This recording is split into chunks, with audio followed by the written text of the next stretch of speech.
करेंगे संभल से, जहां संभल में जुमे की नमाज के बीच आज भारतीय पुरातत्व सर्वेक्षण यानी कि एएसआई ने 5 महत्वपूर्ण तीर्थों और 19 कुओं का निरीक्षण किया। बुधवार की सुबह जिला प्रशासन की मदद से इंस्पेक्शन हुआ। इसे पूरी तरह से मीडिया की मौजूदगी से दूर रखा गया, क्योंकि एएसआई ने प्रशासन से अनुरोध किया था कि सर्वे को किसी भी प्रकार के मीडिया कवरेज से बचाया जाए और इस दौरान पूरे संभल में सुरक्षा का बेहद कड़ा पहरा रहा है। इन सभी स्थानों को पुरातात्विक दृष्टिकोण से महत्वपूर्ण माना जाता है और इन्हें संरक्षित करने की दिशा में ये निरीक्षण महत्वपूर्ण कदम माना जा रहा है। एएसआई की रिपोर्ट आने के बाद इन स्थलों पर मरम्मत, पुनर्निर्माण या संरक्षित करने की प्रक्रिया शुरू की जा सकती है।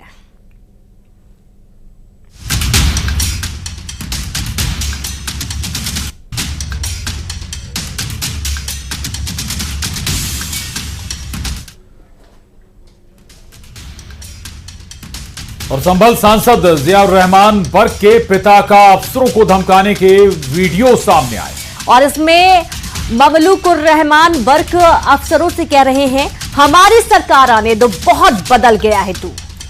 ये सरकार रहेगी तो तुम्हारा कबाड़ा कर देगी। हालांकि वीडियो में बर्क के पिता का चेहरा नहीं दिख रहा है। हालांकि न्यूज 18 इंडिया इस वायरल वीडियो की पुष्टि नहीं करता है। और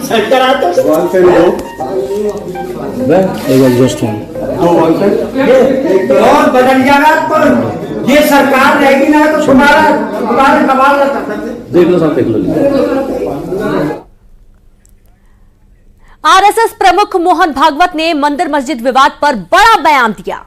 भागवत ने मंदिर मस्जिद विवाद पर नाराजगी जताते हुए कहा कि कुछ लोग मंदिर मस्जिद का मामला उठाकर खुद को हिंदुओं का नेता साबित करने की कोशिश कर रहे हैं। साथ ही उन्होंने राम मंदिर पर कहा कि राम मंदिर का निर्माण इसलिए किया गया क्योंकि ये सभी हिंदुओं की आस्था का विषय था। साथ ही उन्होंने कहा कि हर दिन नया मामला उठाया जा रहा है, इसकी इजाजत कैसे दी जा सकती है। श्रद्धेचा आदर त्यामुळे राम मंदिर झालं पाहिजे, ते होत आहे। हिंदूंची श्रद्धा असताना हिंदूंना वाटतं, परंतु असं केलं म्हणजे हिंदूमध्ये नेता होता येतं म्हणून किंवा अतिरेकी भूतकाळाच्या ओझ्याच्या परिणामामुळे अतिरेकी तिरस्कार, द्वेष, शत्रुता, संशय याच्या पोटी रोज एक नवीन प्रकरण काढणे हे कसं चालेल? हे नाही चालणार। शेवटी आपण आपलं सोल्युशन काय आहे? जगाला आपल्याला दाखवायचं आहे की आपण सगळे एकत्र ना। और अब बात मेरठ की करेंगे। मेरठ में कथावाचक प्रदीप मिश्रा के कार्यक्रम में भगदड़ की खबर है। शिव महापुराण की कथा के दौरान कार्यक्रम में भीड़ अचानक बेकाबू हो गई और इस भगदड़ में कई लोगों के घायल होने की भी खबर है। कार्यक्रम के वक्त कथा में हजारों लोग मौजूद थे और इसी दौरान एंट्री गेट पर जबरदस्त हंगामा हुआ और कार्यक्रम में भगदड़ मच गई। जानकारी के मुताबिक प्रदीप मिश्रा की कथा में शामिल होने के लिए हर रोज करीब 1.5 लाख लोग पहुंच रहे थे।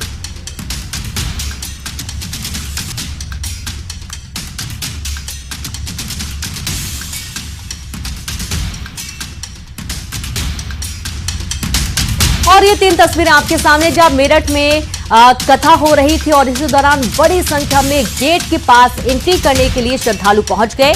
वहीं दूसरी तरफ ये भीड़ बेकाबू हो गई, भगदड़ मच गई। महिलाएं और बुजुर्ग सबसे ज्यादा प्रभावित हुए। प्रदीप मिश्रा की कथा में यह हादसा हुआ था। पुलिस टीम मौके पर पहुंची और स्थिति को काबू करने की कोशिश की गई। संसद का सत्र आज भी हंगामे की भेंट चढ़ा। लोकसभा अनिश्चितकाल के लिए स्थगित कर दी गई। हंगामे के चलते राज्यसभा स्थगित हो गई। आज जब संसद शुरू हुई तो राज्यसभा के सभापति और लोकसभा स्पीकर बेहद नाराज दिखे।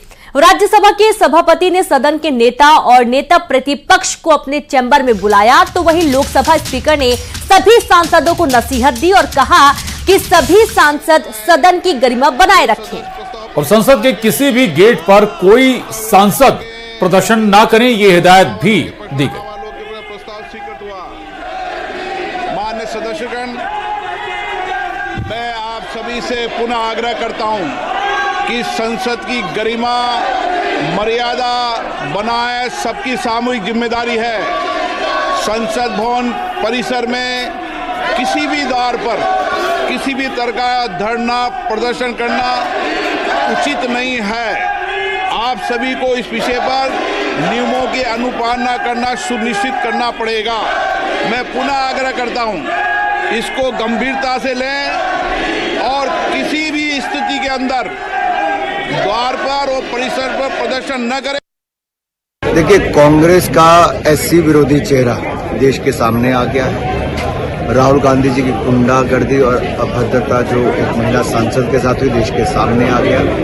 कांग्रेस के पास माफी मांगने के अलावा कोई विकल्प बचा नहीं। देखिए, नेहरू जी से लेके इंदिरा जी, राजीव जी, तीन पीढ़ियों ने भारत रत्न डॉक्टर भीमराव अम्बेडकर जी को नहीं दिया। पूरा देश देख रहे हैं, राहुल जी पे तमाम इन्होंने केस लगा रखे हैं, कभी नया एफआईआर निकालते हैं, झूठ बोलते हैं, पूरा देश देख रहा है। इससे ये दिखता है कि उनका डेस्परेशन लेवल क्या है। और संसद की तरह एमपी विधानसभा में भी भारी हंगामा हुआ। कांग्रेस ने अंबेडकर के अपमान पर केंद्रीय गृह मंत्री से इस्तीफे की मांग की। वहीं कांग्रेस ने गांधी प्रतिमा के सामने विरोध प्रदर्शन किया। उधर बीजेपी ने कांग्रेस पर निशाना साधा। बीजेपी ने संसद में हुई धक्का मुक्की को लेकर राहुल गांधी से माफी मांगने की मांग की। उधर अंबेडकर और धक्का मुक्की को लेकर बीजेपी और कांग्रेस नेता भी लामबंद है। मुरैना और रतलाम में भी प्रदर्शन किया गया। दो तस्वीर आपके सामने हैं, जहां मुरैना में बीजेपी ने प्रदर्शन किया तो वहीं रतलाम में कांग्रेस ने विरोध किया और इस दौरान कांग्रेसियों की पुलिस से झड़प भी हो गई है। तस्वीरें आप देखिए, भगदड़ जैसे हालात यहां पर भी बन गए। पुतला दहन करने की कोशिश की गई। रतलाम की तस्वीर आप देखिए, जहां पर काफी हंगामा हुआ। तो वहीं बीजेपी का प्रदर्शन देखा गया मुरैना में, जहां बीजेपी कार्यकर्ताओं ने मिलकर राहुल गांधी के नाम का पुतला जलाकर विरोध जताया।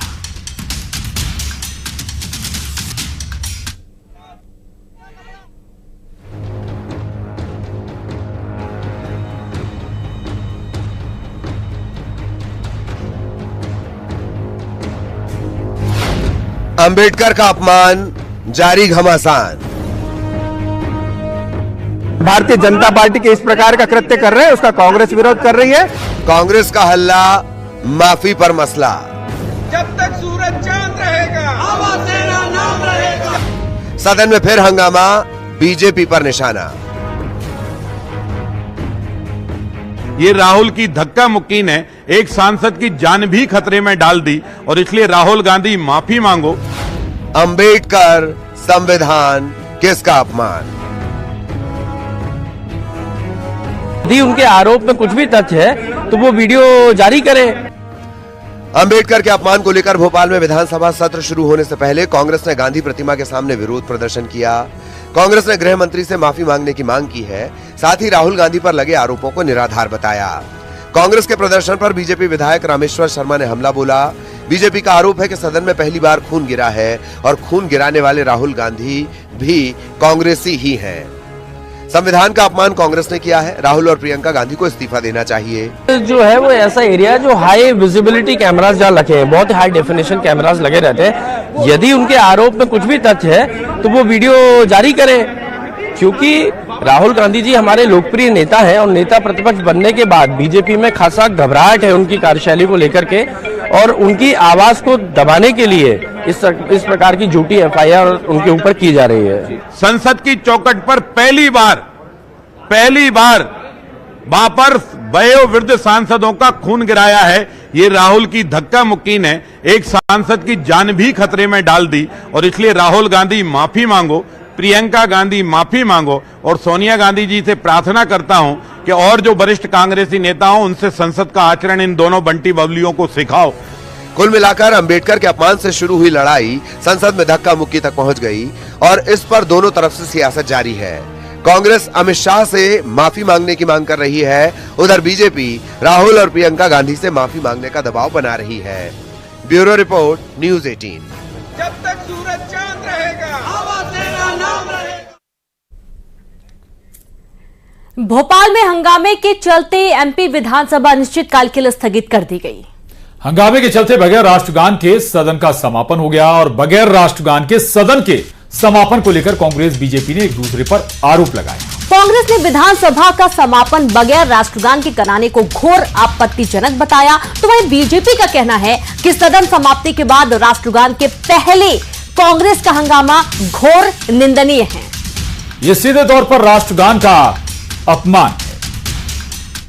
इन्होंने जो मध्य प्रदेश की विधानसभा में जो विधानसभा की कार्रवाई को अनिश्चित काल के लिए जो बिना राष्ट्रगान के स्थगित कर दिए, तो ये भी संविधान को खत्म करने का दूसरा एक उदाहरण है। हम लोग तो सब राष्ट्रगान के लिए खड़े हुए, पर कांग्रेस ने जिस प्रकार से हंगामा किया, इन्होंने राष्ट्रगान का अपमान किया है। कांग्रेस ने बाबा साहब अंबेडकर जी और संविधान की बात करते, बाबा साहब अंबेडकर जी ने हर समय संविधान के पालन की बात कही, पर कांग्रेस ने हर समय संविधान का मजाक उड़ाया, मखौल उड़ाया। और खबर इंदौर से है, जहां एमपीपीएससी के बाहर छात्रों का प्रदर्शन लगातार जारी है। प्रदर्शन में एक छात्रा की तबीयत भी बिगड़ गई है और इस दौरान छात्रा को एम्बुलेंस से भेजा गया अस्पताल। बड़ी संख्या में छात्र प्रदर्शन में शामिल हुए। छात्रों से बातचीत में प्रशासन जुटा हुआ है। बड़ी खबर है इंदौर से, एमपीपीएससी के बाहर छात्रों का प्रदर्शन लगातार जारी रहा। प्रदर्शन में एक छात्रा की अचानक से तबीयत खराब हो गई, जिसे एम्बुलेंस के माध्यम से हॉस्पिटल एडमिट किया गया। और ये एक्सक्लूसिव तस्वीर आपके सामने है, जिस वक्त ये हंगामा बरपा और नाजुक हालत में छात्रा को एम्बुलेंस के माध्यम से हॉस्पिटल पहुंचाया गया। आपको बता दें कि एमपीपीएससी के दफ्तर के बाहर छात्र छात्राएं लगातार प्रदर्शन कर रहे हैं। इनकी मांग है कि जो एग्जाम हुआ है लास्ट, उसका नतीजा घोषित किया जाए, वैकेंसीज निकाली जाए। हालांकि बातचीत का सिलसिला काफी पहले से जारी है, लेकिन एमपीपीएससी या कहें आयोग का कहना है कि ये जिम्मा सरकार का है। हालांकि बीच का रास्ता निकालने के प्रयास जारी हैं, लेकिन लगातार प्रदर्शन के दौरान ये तस्वीरें भी आई।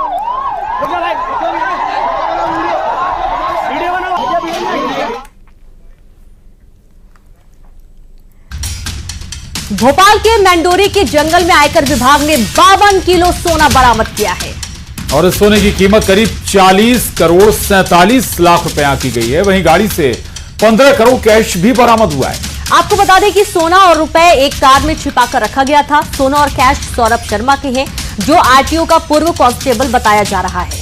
दरअसल जंगल में लावारिस हालत में कार खड़ी थी और छापेमारी के दौरान इससे सोना और कैश मिला है। तो वहीं पूर्व परिवहन आरक्षक सौरभ शर्मा के घर से लोकायुक्त के छापे में 2 करोड़ 85 लाख रुपए कैश बरामद हो चुका है और उसके साथ ही 3 करोड़ से ज्यादा की अवैध संपत्ति का भी खुलासा हुआ है।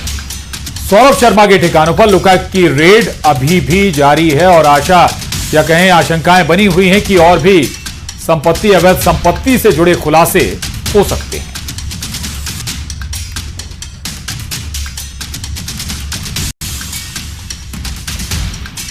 तो सौरभ शर्मा आरटीओ का पूर्व आरक्षक है और इसके पास से न केवल करोड़ों का सोना बल्कि कैश भी बरामद हुआ है। अवैध संपत्ति का खुलासा भी हुआ है।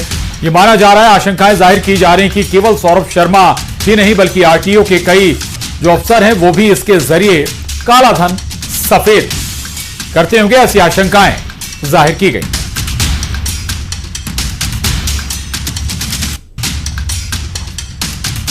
और ये तस्वीर आपके सामने जब 52 किलो सोना बरामद किया गया है और इसी कार में सोना मिला है, जो आपको दिखा रहे हैं। शीशा तोड़कर इसका लॉक तोड़ा गया और उसके बाद इससे सोना और कैश बरामद हुआ।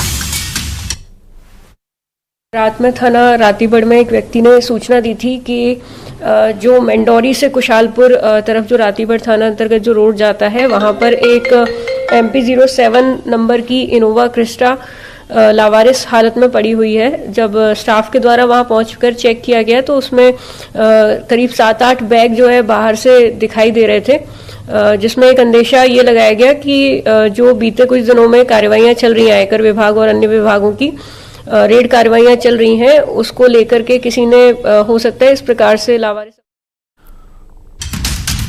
और खबर जबलपुर से है। एमपी में बच्चों के खिलाफ अपराध पर हाईकोर्ट अब सख्त हो गया है। बच्चों के खिलाफ बढ़ते यौन अपराधों पर हाईकोर्ट सख्त हुआ है। चीफ जस्टिस ने स्वतः संज्ञान लेकर जारी किया नोटिस और केंद्र राज्य सरकार को नोटिस भेजा गया है। 4 हफ्तों में नोटिस का जवाब भी मांगा गया है। पॉक्सो एक्ट के प्रचार प्रसार पर सवाल भी हाईकोर्ट ने पूछे हैं। तो जबलपुर से खबर है, जहां पर एमपी में बच्चों के खिलाफ अपराध पर हाईकोर्ट सख्त नजर आ रहा है बच्चों के खिलाफ।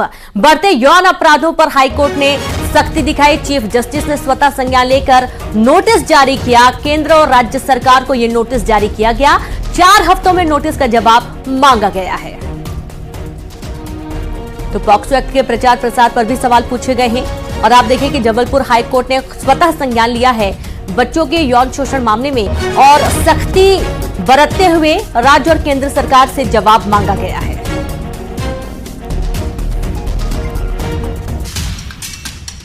और चलिए अब बात करते हैं बेलगाम अपराध और अपराधियों की। एमपी में अपराधी बेखौफ हैं। बदमाश और दबंगों की दबंगई की तस्वीरें हर रोज सामने आ रही है। कभी मारपीट तो कभी सड़क पर खुलेआम उत्पात होता है। राजधानी भोपाल में तलवारबाज बदमाशों ने जमकर उत्पात मचाया। उधर मुरैना दमोह में भी बदमाशों का आतंक दिखा है, लेकिन इस सब के बीच जिन पर व्यवस्था की जिम्मेदारी है वो खुद शराब के नशे में दिखी। और ये तस्वीरें शर्मसार करती हैं और सवाल भी उठाती हैं, आखिर कैसे कानून व्यवस्था बेहतर होगी। ये देखिए 5 तस्वीरें आपके सामने। बदमाशों का आतंक और प्रतिमा खंडित करने के बाद दमोह में भी हंगामा हुआ। वहीं दूसरी तरफ 2 पक्षों में मारपीट की भी तस्वीरें सामने आई हैं।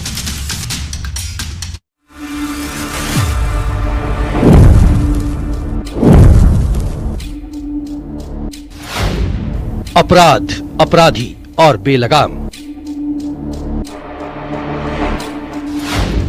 एमपी में बेखौफ बदमाशों का आतंक। जिन पर जिम्मेदारी उन पर मधुशाला भारी। एमपी में बदमाश कितने बेलगाम हैं, आप इन तस्वीरों में समझ सकते हैं। कहीं चोरी, कहीं खुलेआम मारपीट, ये सब आम बात हो गई है। अब तो बदमाश खुलेआम तलवार लेकर निकलते हैं और कहीं भी उत्पात मचाते हुए नजर आते हैं। ये तस्वीर राजधानी भोपाल की है, जहां 2 बदमाशों ने तलवार से लक्ष्मी टॉकीज के पास जमकर उत्पात मचाया। बदमाशों ने तलवारों से कार तोड़ी, जिसका वीडियो सोशल मीडिया पर वायरल हो रहा है।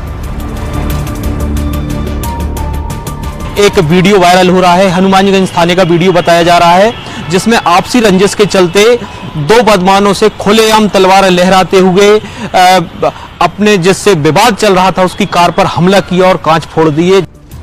उधर दमोह में बाबा साहब की प्रतिमा खंडित होने पर लोगों में गुस्सा है।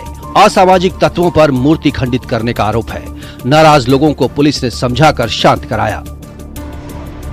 अब आपको वो तस्वीर भी दिखाते हैं जो शर्मसार करती है पुलिस को, कानून व्यवस्था को। दरअसल ग्वालियर में एक एएसआई का वीडियो वायरल हो रहा है। इस वीडियो में एएसआई शराब पीते हुए नजर आ रहा है। बताया जा रहा है कि मुलजिम की पेशी के लिए एएसआई कोर्ट गया था। इस दौरान वर्दी में खुलेआम एएसआई शराब पीते हुए दिखा।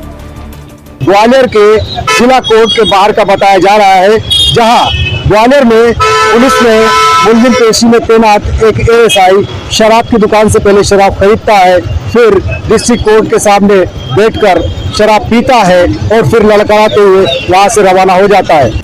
अब आप रायसेन की तस्वीर देखिए। यहाँ भी एक पुलिस जवान शराब के नशे में दिखा। शराब के नशे में धुत पुलिसकर्मी के कदम सड़क पर चलते वक्त लड़खड़ा गए। आप इससे अंदाजा लगा सकते हैं कि पुलिसकर्मी ने कितनी शराब पी रखी होगी। जिन कंधों पर कानून व्यवस्था बनाए रखने की जिम्मेदारी है, वो शराब के नशे में लड़खड़ा रहे हैं।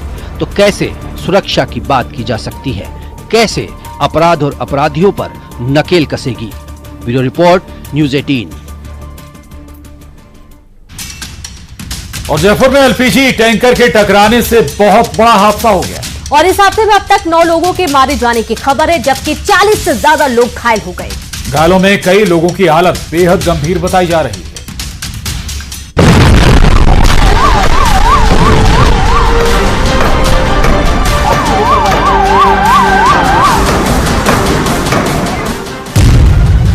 जयपुर में भयानक हादसा। काल बना एलपीजी टैंकर। हाई लेवल जांच के आदेश।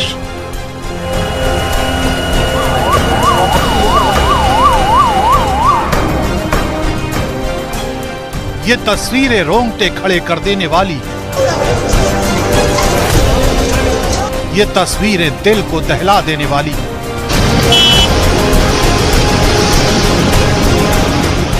अजमेर रोड से आई इन तस्वीरों में कई तस्वीरें हम आपको साफ साफ नहीं दिखा सकते,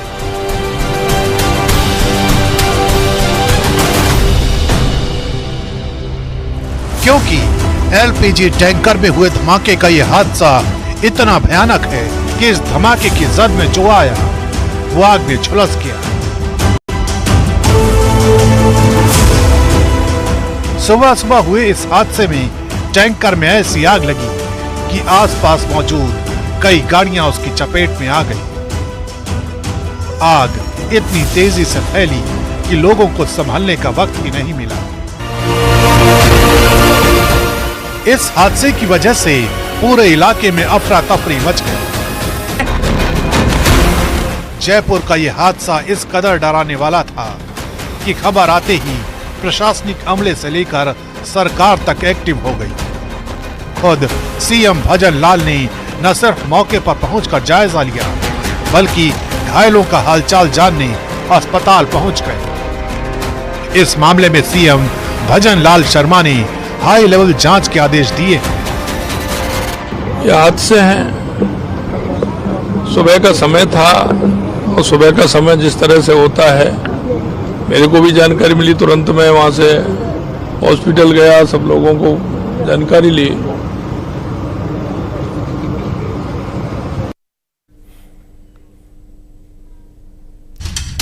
और 5 की आंच में बस इतना ही। आप देखते रहिए न्यूज़ 18 MP छत्तीसगढ़। नमस्कार।